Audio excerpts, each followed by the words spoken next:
आप सभी का हमारे चैनल पर बहुत बहुत स्वागत है। पिछले दिनों माध्यमिक शिक्षा बोर्ड राजस्थान अजमेर ने कोविड-19 के आधार पर सिलेबस को कम करके विभिन्न सब्जेक्ट्स के सिलेबस जारी किए थे। उसमें से आज हम फिजिक्स के बारे में बात करते हैं कि 12th क्लास का फिजिक्स का सिलेबस में क्या क्या टॉपिक कम हुए हैं और उससे विद्यार्थियों को कितना फ़ायदा है।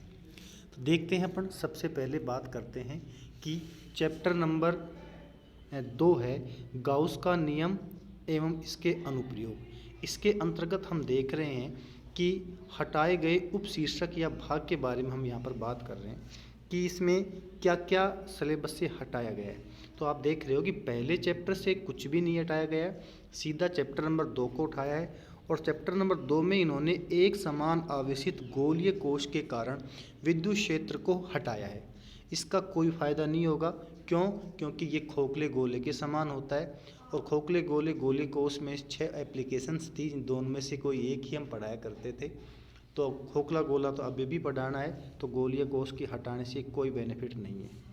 चैप्टर नंबर 3 की बात करें हम, स्थिर विद्युत विभव और विभवांतर को हटाया है, जो मुश्किल से आधा आधा पेज, एक पेज का मैटर था दोनों, जो डेफिनेशन थी।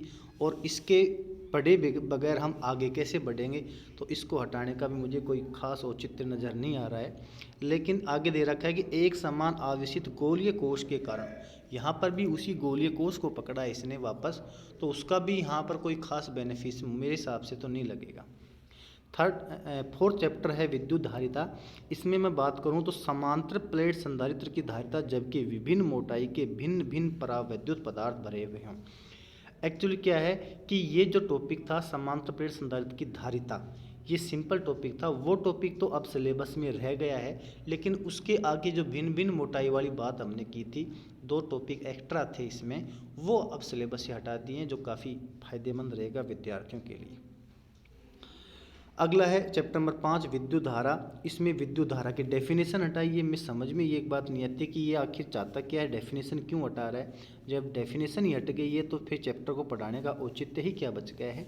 ओम का नियम को हटा दिया है, विद्युत प्रतिरोध को हटा दिया है। पर कोई बड़े टॉपिक हटाता जो कठिन थे, जटिल थे, उनको हटाता तो ज़्यादा बेहतर होता, लेकिन यहाँ पर ऐसा कुछ नहीं हो रहा है। तो यहाँ हम देख रहे हैं कि ये विद्युत धारा को हटाया, ओम के नियम को हटाया, विद्युत प्रतिरोध को हटाया, प्रतिरोधकता तथा प्रतिरोध और प्रतिरोधकता प्रताप का प्रभाव हटाया, कार्बन प्रतिरोध एवं वर्णकोड को हटाया। ये जो कितना अच्छा टॉपिक था कार्बन प्रतिरोध वर्णकोड, इसमें 1 नंबर का सवाल हर साल आया करता था, उसको भी हटा दिया। देखो, प्रतिरोधों का श्रेणी और समांतर क्रम संयोजन कितना अच्छा टॉपिक था, 10वीं क्लास में भी यही है, 12वीं क्लास में भी यही है। सबसे सिंपल था, जब भी एग्ज़ाम में आ जाता था, कमज़ोर से कमज़ोर बच्चा इस टॉपिक को करके आराम से 2-3 नंबर प्राप्त कर लेता था, और इसको भी हटाया। आखिर चाहता क्या है। हटाने लायक टॉपिक और भी बहुत थे, लेकिन उन्होंने केवल इस चैप्टर से, और अगला है विद्युत शक्ति, इस चैप्टर से केवल और केवल जो सिंपल टॉपिक थे उसको हटाया है, जिसका मैं जहाँ तक मैं मानता हूँ कुछ ज़्यादा बेनिफिशियल नहीं है। आपको मैंने कंप्लीट सिलेबस करवा रखा है, आपके पास नोट्स की कॉपी उपलब्ध है। आप उस कॉपी में इन टॉपिक्स के साथ क्रॉस का निशान लगाते हुए चलें। अब आप चैप्टर नंबर 6 विद्युत परिपथ को खोलिए, और उसका चैप्टर नंबर 6 विद्युत परिपथ में विभव मापी के अनुप्रयोग है अल्प प्रतिरोध का मापन। ठीक है, इसमें अल्प प्रतिरोध के मापन के साथ अगर ये एमीटर और वोल्टमीटर के अंशांकन को भी हटा देता तो मेरे हिसाब से ज़्यादा बेस्ट होता। फिर भी चलो बेनिफिशियल कुछ तो हटाया। चैप्टर नंबर 7 में चुंबकीय क्षेत्र की दिशा, चुंबकीय क्षेत्र की दिशा ज्ञात करने के 2-3 नियम दे रखे थे, उनको हटाने से क्या मतलब निकला है, आधा आधा पन्ने के नियम थे वो। हाँ, साइक्लोट्रॉन को हटाया, ये एक अच्छा टॉपिक है, काफ़ी बड़ा टॉपिक था, इसको हटाया, इससे काफ़ी फायदेमंद आपको मिलेगा। तो आप अपने नोट्स की कॉपी में चुंबकीय क्षेत्र की दिशा को काट दीजिए, जिसमें शायद वो दाएँ हाथ का नियम वगैरह, SNOW का नियम वगैरह है, उनको काट दीजिए, और साइक्लोट्रॉन को काट दीजिए। चैप्टर नंबर 8 की मैं बात करूं, 8 में देखो प्राकृतिक चुंबक, समझ में नहीं आ रहा प्राकृतिक चुंबक से चाहता क्या है। एक 2 लाइन की डेफिनेशन है, कृत्रिम चुंबक 2 लाइन की डेफिनेशन है, इनको हटाने से मिला क्या समझ में ये नहीं आया। अगला चुंबकीय क्षेत्र रेखाएं, ये आपको क्रॉस कर देना वहाँ पर। चुंबकीय द्विध्रुव की आधा लाइन की डेफिनेशन, 2 लाइन की डेफिनेशन। चुंबकीय द्विध्रुव आघूर्ण, ये डेफिनेशन। चुंबकीय क्षेत्र की तीव्रता, ये भी डेफिनेशन। एक समान चुंबकीय क्षेत्र में दंड चुंबक पर बल आघूर्ण, ये थोड़ा आधा नंबर का टॉपिक है। चुंबकीय पदार्थों का वर्गीकरण, हाँ ये एक अच्छा टॉपिक था, इसको इन्होंने हटाया, कुछ फ़ायदा मिलेगा आपको। और विभिन्न उपयोगों के आधार पर चुंबकीय पदार्थों का चयन, ये है हमारा लास्ट टॉपिक शायद इस चैप्टर का। और इसके बाद अगला है चुंबकीय पदार्थों का तुलनात्मक अध्ययन। ये जो टॉपिक थे तुलनात्मक अध्ययन में वही अनुचुंबकीय, लोहचुंबकीय और प्रतिचुंबकीय के बारे में तुलना की बात इसमें की गई थी। तो इन सबको हटाया है, आप अपनी नोट्स की कॉपी में इन सबको क्रॉस लगा दें। चैप्टर नंबर 10 है प्रत्यावर्ती धारा, इसमें शक्ति गुणांक हटाया है और वाटहीन धारा हटाई है। बहुत बहुत बड़ा काम किया है इन्होंने, इनको हटाकर बहुत बड़ा उपकार किया है हम पर। इन दोनों को आप क्रॉस कर दीजिए, कुछ छोटा मोटा काम था, ज़्यादा बड़ा नहीं है। अगला है किरण प्रकाश की, चैप्टर नंबर 11। इसमें देखो क्या क्या हटाया है, आप नोट्स की कॉपी में सबसे पहले प्रकाश के परावर्तन को क्रॉस करें, गोलीय दर्पण को क्रॉस करें। अब गोलीय दर्पण के साथ आगे गोलीय दर्पण के प्रकार, गोलीय दर्पण से संबंधित परिभाषा वगैरह सब हट गई हैं। दर्पण सूत्र हट गया है, लेंस सूत्र तो वैसे नहीं दे रखा था, दर्पण सूत्र दे रखा था सिलेबस में, उसको भी इसने हटा दिया है। अब उसको भी हटा दिया है तो इसके सारे बच्चा पास हो जाया करता था इस चैप्टर से, उसको भी इन्होंने हटा दिया है। मतलब कि कुल मिला के बात यह है कि पूरी तरह से स्टूडेंट्स को पागल बनाया है, या यूँ को हम टीचर्स को भी पागल बनाया है इस सिलेबस के द्वारा। आगे मैं बात करूँ इसमें तो आप देखिएगा, फिर है प्रकाश का अपवर्तन है, फिर पूर्ण आंतरिक परावर्तन है और इसके अनुप्रयोग हैं। गोलीय सतह से अपवर्तन है और प्रकाश का प्रकीर्णन है, और प्रकीर्णन से संबंधित घटनाएं इंद्रधनुष है, मानव नेत्र है और नेत्र दोष और उसके निवारण है। ये सब जो टॉपिक हैं ये काफ़ी अच्छे टॉपिक थे, इन सबको हटाया है। अब मानव नेत्र का नेत्र दोष और निवारण किया इसने, इससे अच्छा तो इनको वो लास्ट के जो सूक्ष्मदर्शिका था, संयुक्त सूक्ष्मदर्शिका था, दूरदर्शिका था, वो टॉपिक हटाते तो ज़्यादा अच्छा होता। हाँ ये गोलीय सतह से जो अपवर्तन वाला टॉपिक है, ये टॉपिक अच्छा हटाया इन्होंने, काफ़ी कठिन टॉपिक था ये। तो आप इन टॉपिक्स को अपने नोट्स में क्रॉस लगा लें। प्रकाश की प्रकृति 12वां चैप्टर है।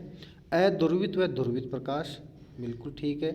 ध्रुवण तल, कंपन तल, वाह भाई वाह, कितने छोटे छोटे डेफिनेशन हटाई, दो लाइन वाली। समतल ध्रुवित प्रकाश प्राप्त करने की विधियाँ, और इसमें परावर्तन द्वारा एवं ब्रूस्टर प्रकीर्णन द्वारा, ये दो विधि थी, इन दो विधियों को उसने हटाई। मतलब परावर्तन द्वारा समतल ध्रुवित प्रकाश प्राप्त करना, और ब्रूस्टर प्रकीर्णन में शायद वो निकोल प्रिज्म वाला टॉपिक इसमें आता होगा। निकोल प्रिज्म तो द्वितीय अपवर्तन में आता है, ठीक है। तो द्वितीय अपवर्तन द्वारा निकोल प्रिज्म को हटाया, काफ़ी अच्छा था, चलो हटा दिया, अच्छा रहा। द्विवर्णता द्वारा ये भी हटा दिया। पोलेराइड और उसके उपयोगों को हटा दिया। अध्रुवित प्रकाश और ध्रुवित प्रकाश का संसूचन को हटा दिया, और मेलस का नियम। सब के सब टॉपिक हमारे इस नोट्स में लिखे हुए हैं, आप वहाँ से इनको क्रॉस कर दें। चैप्टर नंबर 13 की बात करूँ मैं, प्रकाश विद्युत प्रभाव तथा द्रव्य तरंगे। द्रव्य तरंगों का तरंग धैर्य, ठीक है। विभिन्न प्रकार के द्रव्य तरंगों से संबंधित द्रव्य तरंगों का तरंग धैर्य, डेविसन जर्मर का प्रयोग और उसके निष्कर्ष, हाइजेनबर्ग का अनिश्चितता का सिद्धांत। काफ़ी अच्छे टॉपिक थे, इनको हटा दिए, आप अपने नोट से क्रॉस लगा लें। अगला चैप्टर, चैप्टर नंबर 14 है परमाणु भौतिकी। परमाणु का थॉम्सन मॉडल एवं द्रव्य तरंग से बोर के द्वितीय विग्रहित की व्याख्या। एक टॉपिक छोटा सा ये है, और थॉम्सन मॉडल का एक टॉपिक ये है। थॉम्सन मॉडल को हटाया क्यों समझ में नहीं आ रहा, वैसे ही आधा पढ़ने का था, कभी एग्जाम में पूछा भी नहीं जाता था। हाँ द्रव्य तरंग के द्वितीय विग्रहित की जो व्याख्या है, ये टॉपिक भी हालांकि है आधे पढ़ने का ही, पर कोई ऐसा कुछ नहीं हटाया कि जिससे कुछ स्टूडेंट्स को बेनिफिट फायदा हो। अगला है 15 चैप्टर नाभिकीय भौतिकी। इसमें देखिएगा आप नाभिकीय बल को हटाया है, रेडियो सक्रियता को हटाया है, अल्फा बीटा गामा किरणों एवं उनके गुणों को हटाया है, रेडियो एक्टिव क्षय का नियम को हटाया है, अर्ध आयु को हटाया है, माध्य आयु को हटाया है, प्रति न्यूक्लियर बंधन ऊर्जा को हटाया, द्रव्यमान संख्या के साथ इसके परिवर्तन को हटाया। ये टॉपिक सब छोटे छोटे थे, जिनको हटा दिया, आप अपने नोट से इनको क्रॉस कर लें। इलेक्ट्रॉनिकी में चलते हैं, कितना बड़ा चैप्टर था और हटाया क्या वो देखो आप। विशिष्ट प्रयोजन diode, Zener diode, photo diode, प्रकाश उत्सर्जक डायोड। थोड़ी बहुत भी शर्म नहीं आई, आधा पन्ने के तीनों टॉपिक थे, इसको हटा के एक बहुत बड़ा उपकार कर दिया हम पे। चैप्टर नंबर 17 विस्थापन धारा को हटाया है। ये भी छोटी सी डेफिनेशन थी, एग्जाम में 1 नंबर की आया करती थी। नैनो तकनीकी एवं नैनो भौतिकी अर्थ, उद्गम, मूल सिद्धांत एवं उपयोग, प्रारंभिक जानकारी।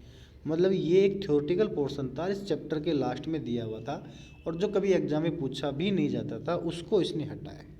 समझ में एक बात ये नहीं आई कि आखिर किसको ये ठेका दिया सरकार ने हटाने का, किस हम में से कोई था या भगवान जाने कौन था ये आदमी, लेकिन जो भी था इतना ज़रूर था कि वो 11th-12th को नहीं पढ़ाता था, और अगर पढ़ाता तो ऐसी गलती वो नहीं करता, और अगर पढ़ाता भी होगा तो उसका अटैचमेंट नहीं है फिजिक्स के साथ, क्योंकि इतना 40% सिलेबस को कम करने की बात हो रही थी। यहाँ मुझे लगता नहीं 40 क्या, मुझे तो 10-15% ही कम हुआ लगता है, और हटाया भी उस टॉपिक को है जिस टॉपिक से बच्चा पास हो जाया करता था, उस टॉपिक को हटाया। किसी भी मतलब एक भी चैप्टर ऐसा नहीं है जिसको पूरी तरह से हटाया गया हो।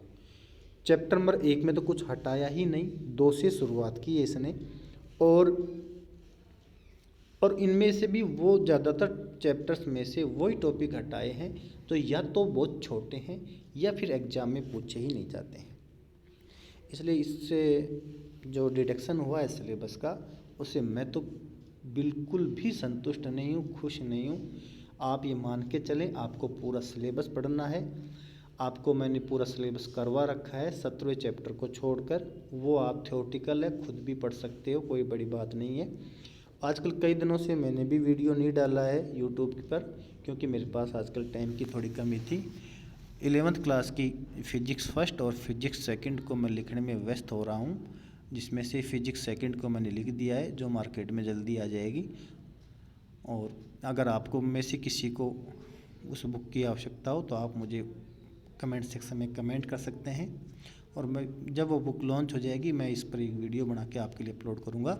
बहुत जल्दी ही कोविड-19 के सिलेबस के आधार पर एग्जामिनेशन आइडिया मेरे पब्लिशर के द्वारा मैं खुद तैयार करूँगा।